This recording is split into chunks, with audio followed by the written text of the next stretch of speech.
survival so critically that Rob Scott insisted I share my thoughts with you. Now, I'm not any more of an expert on this topic than you are, but I'm not sure you have to be an expert to weigh in intelligently on this issue. I'm talking about universal health care, which is big brother talk for socialized medicine. That's not the health care program I am as concerned about as it is the way our federal government is trying to cram it down our throats. Here's what troubles me the most. First, the statistics being thrown at us and the way they're being thrown is troubling. There's a book that came out in 1954 that is still in print today by Darrell Huff. It's called How to Lie with Statistics. Sounds boring, but it's not. It's a fun, quick read. It identifies 9 ways to fabricate bogus numbers and make them look legitimate.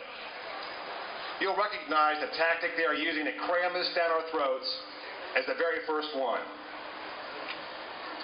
The second thing that really bothers me, and should bother you, is that there are 5 fundamental questions about any kind of a government health care program that need to be answered with credibility before we go any further. The first is that if you look at American history, you'll notice that health care costs started to climb at the same time Medicare and Medicaid started. Why? Well, what happens when you increase demand without increasing supply? Prices go up. If you keep that up long enough, they'll go up a lot. So the question is, how will forcing people into a nationalized health care program increase supply to solve the problem? It won't. The second question is, how will forcing everyone into a universal health care program lower costs? If that's all it takes, then wouldn't it be quicker, easier, and cheaper just to make it a law that everyone must get health insurance? If mandatory health care insurance is the answer, then why hasn't it driven down costs instead of driving them up in Massachusetts, where they have that requirement today? The third question is, how is this proposed health care plan going to increase competition? By selling it below cost and making up the difference? By increasing taxes or printing more money? Or both? Give us just one concrete example where government involvement in something made it more competitive or more efficient. You can't.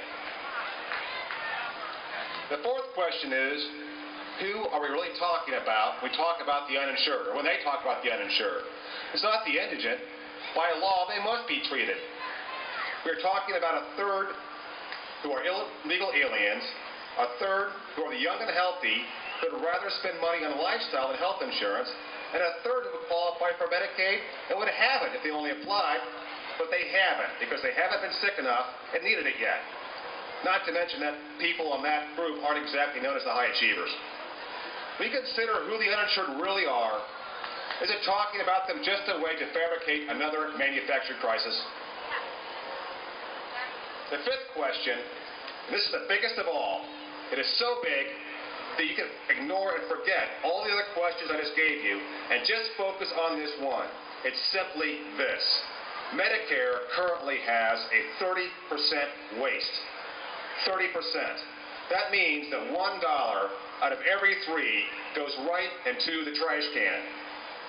Name any private enterprise that could survive with 30% waste. Explain how 30% waste makes a market more competitive and lowers costs. Medicare's been around for about 40 years now. They've had 40 years to figure it out, and 30% waste is the best they can do. So based on a track record like that, how can we expect anything better from something even bigger? Only the federal government would think we should reward such failure by giving them more. Doesn't this make universal health care just another government program doomed to bankruptcy like Social Security?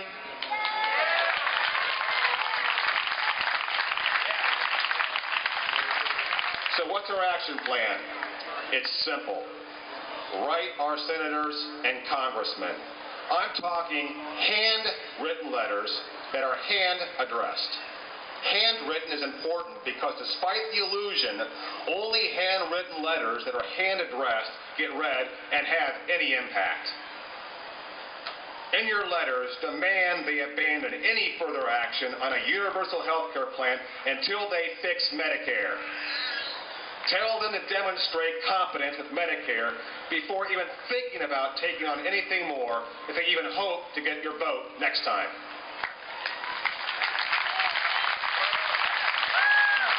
Tell them that would be clear and transparent government that we can believe in.